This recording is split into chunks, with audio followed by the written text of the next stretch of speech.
विविध स्तोत्र जो शास्त्र में आते हैं, भले ही ना पता, शिव चालीसा है या अन्य जो अपने प्राकृत भाषा के जो स्तोत्र है, उससे तो जलधारा कर सकते हैं। शिव चालीसा पढ़ते हुए भगवान शिव जी को अभिषेक करे, उतना भी कोई ना पढ़ पाए,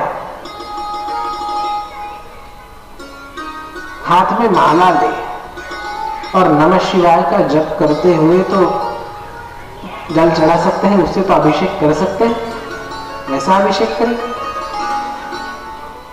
और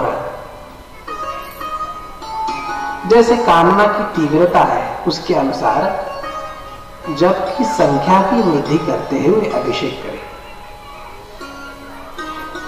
ऐसे ऐसे भी शास्त्र में ये बात आई, और ऐसे ऐसे लोग करने वाले भी है, 10,000 बार जप करते हुए अभिषेक करेंगे, मतलब 100 माला, कोई 108 माला करते हुए अभिषेक करते हैं, कोई अन्य अपने समय अनुसार, अपने सामर्थ्य अनुसार जप करते हुए अभिषेक करते हैं। इस प्रकार से अभिषेक करें, पूजन करें, तो निश्चित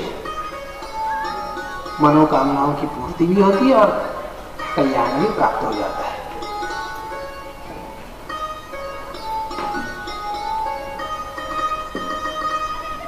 शिवलिंग की पूजा, शिव जी की सेवा, ये तुच्छ सामान्य जीवों को भी असामान्य बना देती है। एक बार हुआ ये, आसीत् काम्पिल्य नगरी सोमयाजिकुलोद्भवः दीक्षितो यज्ञदत्ताख्यो यज्ञ विद्या विशारदः।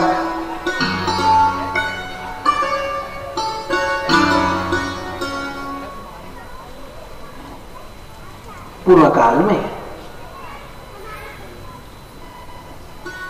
एक काम्पिल्य नगर में एक बड़े अच्छे विद्वान रहते थे। विद्वान रहते थे,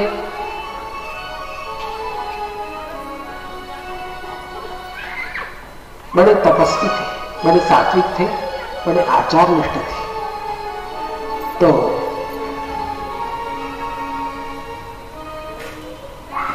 एक बार हुआ ये कि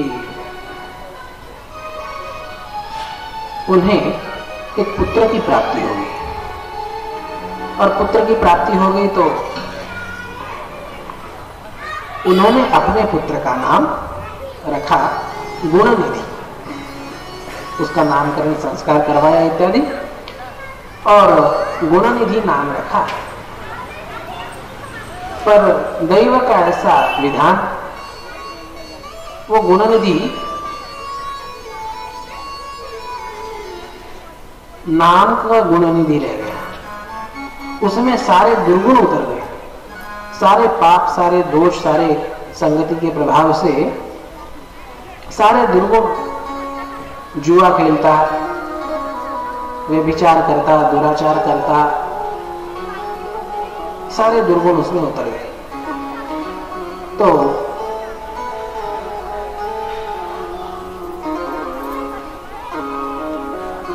घर में कभी वो दिखता नहीं था। अब ये कैसे हुआ? तो अब जब भी वो यज्ञदत्त अपने घर पे आते और अपनी पत्नी से पूछते कि बेटा कहाँ गया है, तो उनकी पत्नी बताती कि वो अपने मित्रों के साथ पढ़ने गया है।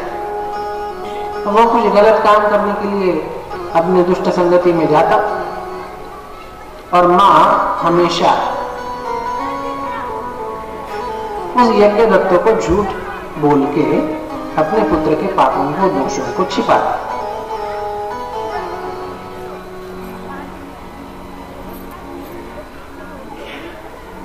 बहुत समय इस प्रकार से व्यतीत हो गया,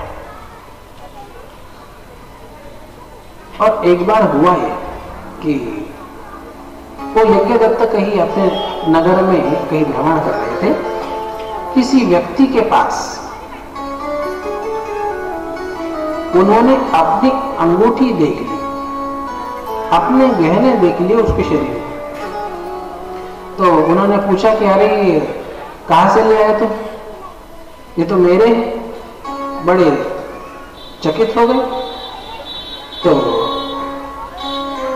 वो सामने वाले व्यक्ति ने कहा कि अरे ये तो तुम्हारे बेटे का प्रताप है, वो रोज जुआ खेलता है और सारा धन जुआरियों में लुटाता है, और जुआरियों के लिए तो वो बड़ा दानी है। जैसे ही वो यज्ञदत्त इस बात को सुनता है, बड़ा चकित रह जाता है, और उसे तो पता ही नहीं होता कि अपना बेटा इस प्रकार से गलत कामों में फंसा है, जुआ और दुराचार इत्यादियों में। घर पे जाता है और अपने उस पुत्र निकाल देता है घर से, क्योंकि बड़ा सम्मान, बड़ी प्रतिष्ठा उनके उस क्षेत्र में होती है। अपने प्रतिष्ठा को ये दुराचारी पुत्र धूमिल कर देगा, ऐसा सोच के उन्होंने बड़े क्रोध से अपने पुत्र को निष्कासित किया। अब ये दुराचार और व्यसन की लत लग जाती है ना, इसके मूल में है संस्कारों का अभाव। और बचपन में संस्कारों का अभाव होने के कारण आगे फिर दिक्कत हो जाती है, और आगे फिर सुधारना की कोई संभावना नहीं रहती। इसलिए हमारे शास्त्रकारों ने कहा, लालये पंचवर्षाणि दशवर्षाणि ताड़येत् प्राप्ते तु षोडशे वर्षे पुत्रं मित्रवदाचरेत्। बालक को सबसे पहले 5 साल तक लाड़ पूर्वक संस्कार देने चाहिए। केवल लाड़ करने चाहिए ऐसा नहीं, लाड़ पूर्वक संस्कार देने चाहिए। फिर उसके पश्चात 10 वर्ष उम्र की छठे वर्ष से लेके 15वें वर्ष तक उसे थोड़ा कठोर अनुशासन में रखते हुए संस्कार देने चाहिए, और फिर उसके पश्चात फिर उसके साथ मित्रवत व्यवहार करके उसे संस्कार देने चाहिए। इस सिद्धांत को नजरअंदाज करने के कारण प्रायः आज के बालक, आज के युवा बिगड़ते हुए दिखते हैं। प्राचीन काल में भी वही बात। 6 वर्ष से लेके 15 वर्ष तक ये जो 10 वर्ष का काल है, अनुशासन में रखते हुए, कठोर अनुशासन में रखते हुए उन्हें संस्कार दे, ऐसा शास्त्रकारों ने कहा। वो उसके जीवन की नींव बन जाते हैं। और इस अवस्था में यदि ध्यान नहीं दिया तो फिर आगे सुधारना की कोई संभावना नहीं है। अब आज की भी वही बात है कि जाग आती ही है 15 साल के बाद भी बालक बिगड़ गया। पर शास्त्रकारों ने कहा कि 6 वर्ष से लेकर 15 वर्ष तक अनुशासन में रखते हुए उन्हें संस्कार दे। इसी की ओर नजरअंदाज करने के कारण बालक प्रायः बिगड़ते हैं। गुणनिधि नाम का बालक उसी कारण बिगड़ गया। पिता ने घर से निष्कासित कर दिया। अब घर से निकलने के बाद ये बड़ा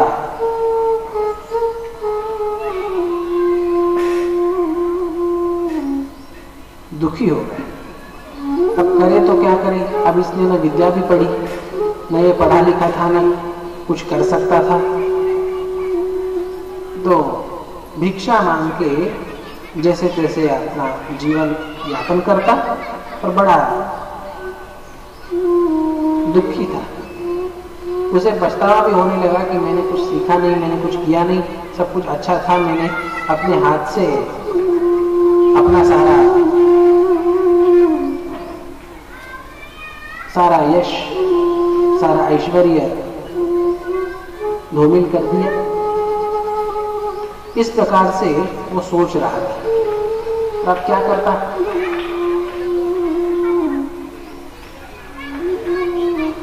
मांग के खाने लगा, उसमें भी मिले नहीं। एक बार हुआ ही है कि वो पहुंचा किसी शिव मंदिर में। शिव मंदिर में पहुंचा और वहां हुआ ये कि उस दिन शिवरात्रि का दिन था, मासिक शिवरात्रि। तो शिवरात्रि का दिन था। अब शिवरात्रि का दिन बड़ा विशेष होता है। महाशिवरात्रि तो वर्ष में एक बार आती है, पर हर महीने में भी शिवरात्रि आती है और उसका भी बड़ा विशेष महत्व बताया। जिस आदि लिंग के प्राकट्य की हमने कथा सुनी, जो ब्रह्मा जी और विष्णु भगवान ने सबसे पहले जिसकी पूजा की, वो शिवलिंग सृष्टि के आदि में जिस दिन प्रकट हुआ, उसी दिन को शिवरात्रि कहा गया। और शिव जी ने कहा कि ये शिवरात्रि का दिन, जिस दिन इस निराकार शिवलिंग का प्राकट्य हुआ, ये बड़ा पुण्य पर्व होगा। और तभी से शिवरात्रि का विशेष पूजन आराधना प्रारंभ हुआ। तो शिवरात्रि का दिन था और रात्रि के समय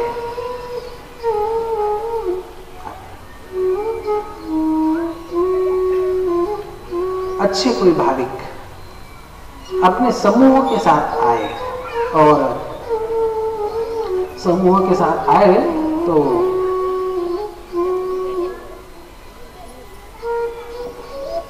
और रात्रि के समय शिवलिंग का पूजन करने लगे। अब पूजन करने लग गए, ढेर सारी सामग्रियां और विविध वेद मंत्रों से शिव जी का पूजन कर रहे हैं, शिव जी का आराधन कर रहे हैं। और वो गुणनिधि वो अब देख रहा है। अब उसने देखा कि ये बहुत सारी सामग्रियां लाए हैं और सब बहुत सारा सामान लाए हैं।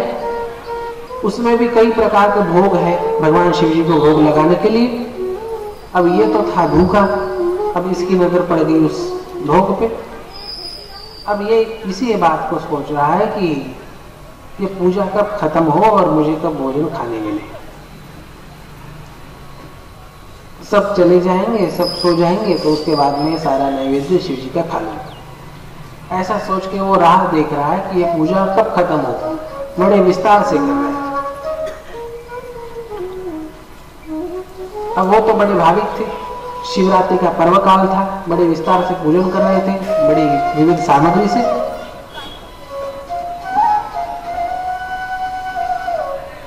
जैसे अपने यहाँ हो रही थी ना आज तो सोमवार है, और सोमवार के पूजन अर्चन का विशेष महत्व होता है। सोमवार के दिन ज्योतिर्लिंगों का दर्शन पूजन का भी सौभाग्य मिलना, और सोमवार के दिन शिव पुराण की कथा का श्रवण प्राप्त होना, ये सौभाग्य विशेष महत्व है। सोमवार में शिवरात्रि हो, सोमवार हो, इस दिन शिव जी का आराधन करें, विशेष महत्व है। सोमवार के भी यदि व्रत करे तो निश्चित शिव जी कृपा करके भक्तों की मनोकामना पूर्ण करते हैं। आइए सोमवार का भी हम श्रवण करें। आज सोमवार है, महादेव का वार है, जो कोई सच्चे मन से भज ले उसका बेड़ा पार है। सोमवार है दरबार है राम का दरबार है, से मना लो करेंगे बेड़ा पार है। आज सोमवार है शिवजी का दरबार है राम का भंडार है, भोले बन भोले को मना लो करेंगे बेड़ा पार है।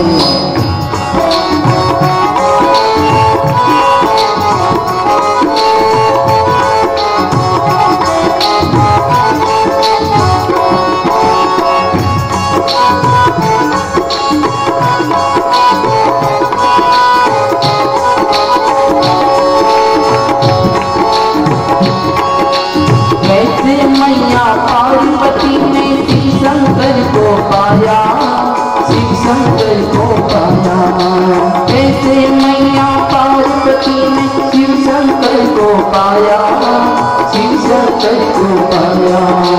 दिन और रात करी है पूजा तब भोला मन पाया है, तब भोला मन पाया है। खुशी हुआ संचार है ये शिव का दरबार है, बजा हुआ भंडार है। भोले बन भोले को मना लो करेंगे बेड़ा पार है। आज सोमवार है शिवजी का दरबार है, बजा हुआ भंडार है। भोले बन भोले को मना लो करेंगे बेड़ा पार है।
हुआ अपार है शिवजी का दरबार है, भरा हुआ भंडार है।